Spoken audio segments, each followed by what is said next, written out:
मदीने वाले साईं फरमायो तो जेको मानू कुर्बानी करे उन्हें कुर्बानी के जानवर जो गोश्त 3 हिस्सन में विराए।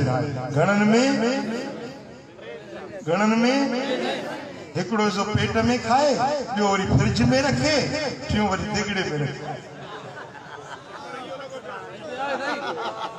सच्चा साईं सच्चा जी सच्चा वाह मुझा महबूबा वाह कुर्बानी करे फ्रिज भरे रख दो, फ्रिज खराब होंदी उन्हें अॻु वाट ठाहींदो गोश्त जमा करे रखो।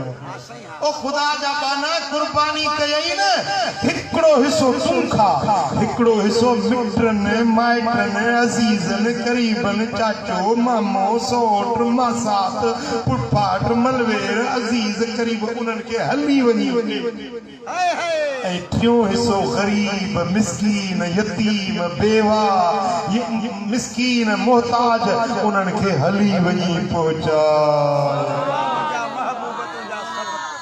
हाणे पंहिंजो हिस्सो त पाण खाईंदो, पर माइटनि वारो हिस्सो फ्रिज में रखंदो ऐं जेको गरीबनि वारो हिस्सो उहो वरी देगड़े में रखंदो।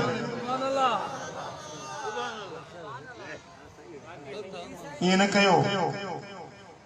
इन ॾियारे ते गरीबनि मिस्कीननि जी संभाल।